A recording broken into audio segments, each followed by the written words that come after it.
that's how it happened. Then the next thing, Shawn and I got together. This is another thing, and we were talking about how to do the split, and then you know we came up with doing it like a Piper's Pit or beefcakes thing, and then we thought about the barber shop, and what if, and we started coming up with like, throw one of us, you throw me through the window. That was basically I had suggested to him. He just wanted to like to go in the barber shop and do it.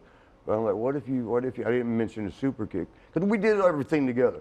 But I said, what if you ended up throwing me through the window? And I come back and I got some blood and stuff. He goes, we can't bleed on TV. Remember, we can't bleed on TV. It'll be an accident. But I said, and then you pick up a bottle of alcohol and like pour it on, because you know that in open cuts, burns. I mean, that's even worse. And he's like, that sounds good, except the alcohol might be overkill. And it might have been, you know. Yeah. But basically what I'm saying is we put the story together.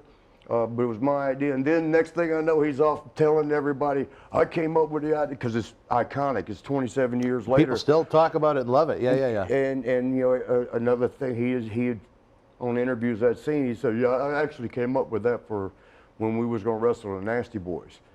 They had already gone down to WCW. They weren't even there then.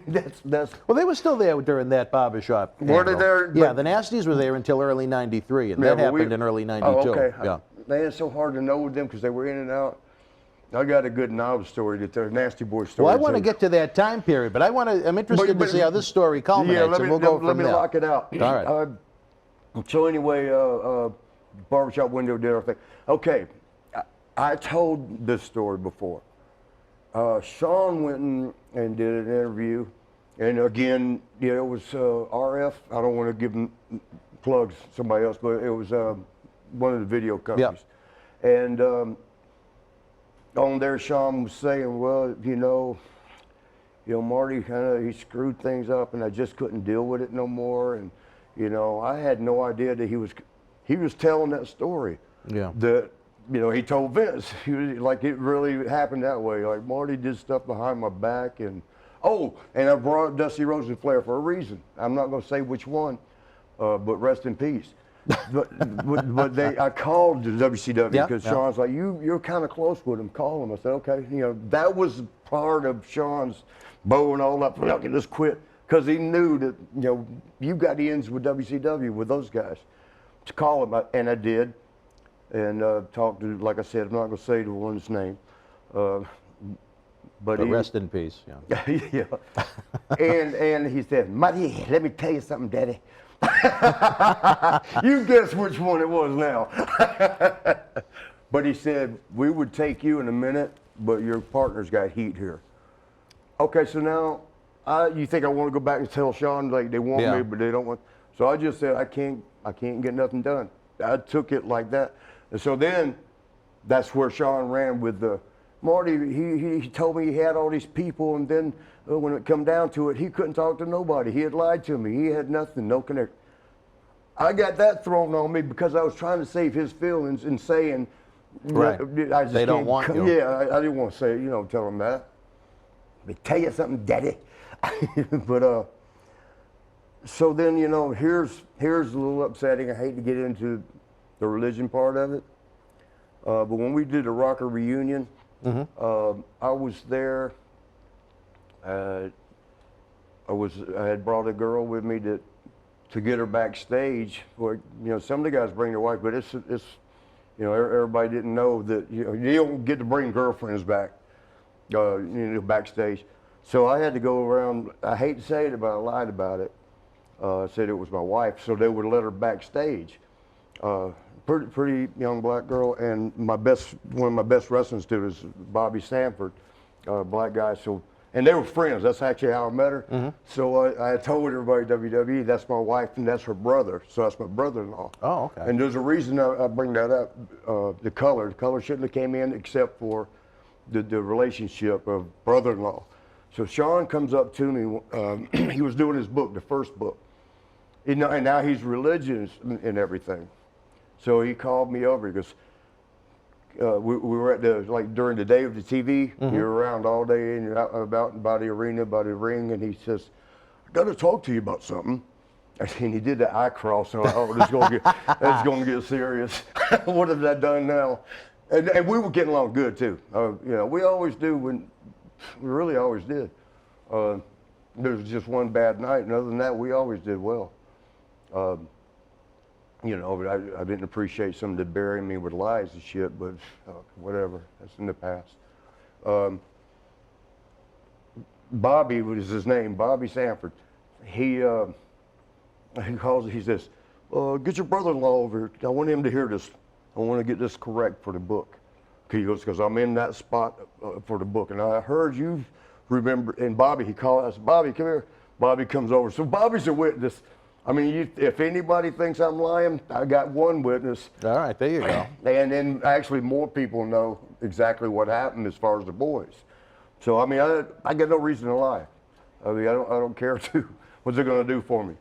If it was going to get me $1 million, I'd think about it. But no. He said, I heard you remember what happened when we at the serial taping a little differently than what I remember. What do you remember?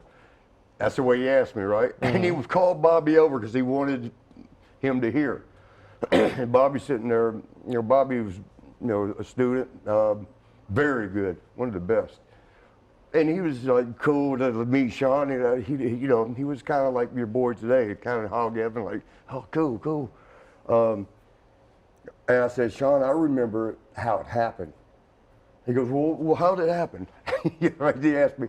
And I told him exactly what I told y'all, except maybe even shorten it, because we all got such short attention spans. Yeah. Am I talking too much? No. Okay. But so,